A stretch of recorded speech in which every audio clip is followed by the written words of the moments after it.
Hello दोस्तों, आज के वीडियो में हम लोग क्लास 8 का प्रश्नावली 1.1 का प्रश्न नंबर 4 को हल करने वाले हैं, जो कि जेसीईआरटी के आधार पर बेस्ड है। जिसमें 4 नंबर प्रश्न पर यह पूछा जाता है कि निम्नलिखित में प्रत्येक में से कौन सी संख्या बड़ी है। यानी कि हमको यहाँ पे दो दो परिमेय संख्या दे दिया गया है और हमको इनमें से चूज करके बताना है कि इसमें से कौन सी बड़ी है। देखिए दोस्तों, जब भी हम बनाते हैं ऐसे नियम में, जैसे जब भी कोई पूर्णांक संख्या रहता है जैसे 4 और 5, तो ये तो हम इजीली बता सकते हैं कि इसमें जो है 5 बड़ा है। लेकिन जब ये परिमेय संख्या के रूप में रहता है तो हम नहीं बता पाते हैं, तब हमें दिक्कत होती है कि कौन सी संख्या बड़ी है, हम कैसे जानेंगे। तो चलिए आज की इस वीडियो को हम लोग स्टार्ट करते हैं। हम लोग सबसे पहले बनाएंगे एक नंबर को 2/3 5/2। देखिए, इस प्रकार का जब परिमेय संख्या का सवाल रहेगा और पूछेगा कि बड़ी संख्या कौन सी है बताइए, तो सबसे पहले हमको इसका हर को समान कर लेना है। यानी कि इसके नीचे का अगर समान नहीं है तो इसको नीचे को हमको समान कर लेना है। तो यहाँ पे 3 है, यहाँ पे 2 है। हम समान करने हर का समान करने के लिए क्या करेंगे, इनका लॉस निकाल लेंगे। यानी कि 3 और 2 का लॉस हो, तो 3 और 2 का लॉस कितना आएगा,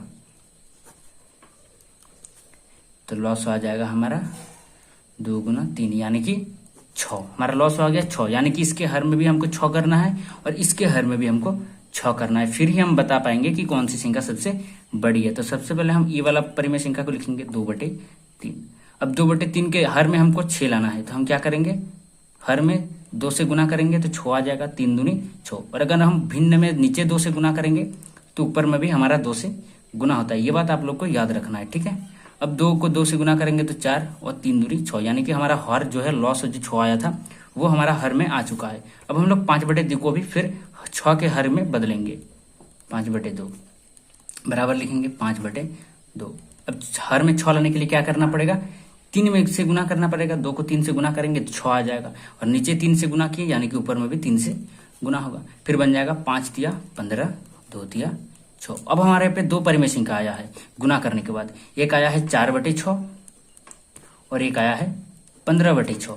अब जब हर में समान रहता है ना, तो ऊपर में जोन सी संख्या बड़ी होती है वही हमारी बड़ी संख्या बन जाती है। यानी कि हमको अब हर को नहीं देखना। अब 4 और 15 में कौन सी बड़ी है, तो 15 बड़ी है। यानी कि 4/6 4/6 से 15/6 बड़ी है। ये हमारा बन गया आंसर, ठीक है। अब हम लोग बी नंबर सवाल को हल करने वाले हैं।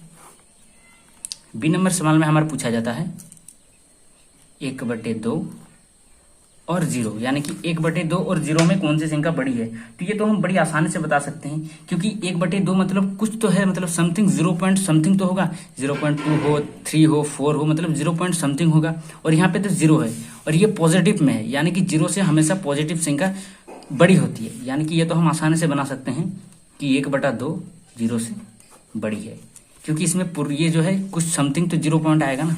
अब हम लोग सी नंबर को हल करने वाले हैं। सी नंबर में हमारे सवाल में पूछा जाता है -2/5 और 0। देखिए, संख्या रेखा अगर आप लोग जानते होंगे तो पता होगा आप लोग को, संख्या रेखा में जो रहता है वो 0 की दर में माइनस रहता है, 0 की दर में प्लस रहता है। तो 0 से हमेशा ऋणात्मक संख्या छोटी होती है। ये बात आप लोग ध्यान से जान लेना कि ऋणात्मक संख्या 0 से छोटी होती है और जो धनात्मक संख्या होती है वो 0 से बड़ी होती है। तो यहाँ पे -2/5 क्या है, ऋणात्मक संख्या है, यानी कि वो 0 से छोटी होगी। यानी कि इसमें बड़ा कौन सा होगा, 0।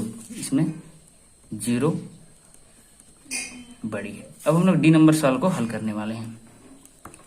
डी नंबर सवाल में हमारा पूछा जाता है -4/7 और +4/7। यानी कि -4/7 और +4/7। यानी कि हम तो इजीली जानते हैं कि ऋणात्मक संख्या से धनात्मक संख्या हमेशा बड़ा ही होता है। तो इसमें तो हम इजी से बता सकते हैं कि -4/7 से 4/7 बड़ा है, यानी कि 4/7 बड़ी है। बहुत इजीली बना दी। अब हम लोग ई नंबर सवाल को हल करेंगे। ई नंबर सवाल में हमारा पूछा गया है कि -5/6 और -4/3 में कौन सी संख्या बड़ी है। देखिए, यहाँ पे फिर से दोनों ऋणात्मक संख्या है और दोनों का हर समान नहीं है। तो यानी कि इसमें हमको फिर से हर को समान करना पड़ेगा, फिर ही हम बता सकेंगे कि कौन सी संख्या बड़ी है। तो हम 6 और 3 का लॉस निकाल लेंगे। 3 बार में जाएगा 3 दूनी 6, 1, फिर 2 में चला देंगे 1 1। तो हमारा लॉस क्या आ जाएगा, 3 गुना 2 यानी कि 6। यानी कि हमको 6 लाना है नीचे में। तो इसमें -5/6 में तो ऑलरेडी 6 है ही नीचे में, इसको हमको चेंज नहीं करना है। हमको -4/3 को चेंज करना है। तो -4/3 को हमको हर में 6 लाना है। तो -4/3। अब 3 में कितना गुना करेंगे कि 6 आएगा, तो 2 गुना करेंगे तो 6 आएगा। अब नीचे 2 गुना किए तो ऊपर में भी 2 गुना, तो 4 दूनी 8, माइनस से माइनस 3 दूनी 6, -8/6। अब हमारा एक में आया -5/6 और एक में आया -8/6। यहाँ पे नीचे दोनों का समान है। अब ऊपर में जब ऋणात्मक संख्या रहती है, धनात्मक संख्या में तो जो बड़ी रहती है वो बड़ी रहती है, लेकिन ऋणात्मक संख्या के लिए उल्टा हो जाता है। ऋणात्मक संख्या में जो संख्या छोटा होगा वही बड़ा हो जाता है। यानी कि यहाँ पे -5 जो है -8 से छोटा है, तो -5 ही यहाँ पे बड़ा हो जाएगा। यानी कि -5/6 बड़ा है -8/6 से, यानी कि -5/6 -4/3 से बड़ा है। ये हमारा बन गया, यानी कि -5/6 बड़ी है। तो दोस्तों ये था हमारा एक्सरसाइज 1.1 का प्रश्न नंबर 4 का हल। तो आप लोग को वीडियो कैसा लगा कमेंट में बताना, और नेक्स्ट वीडियो में हम लोग फिर से दूसरा क्वेश्चन को हल करने वाले हैं। अगर वीडियो अच्छा लगा हो तो लाइक करके चैनल को सब्सक्राइब कर देना।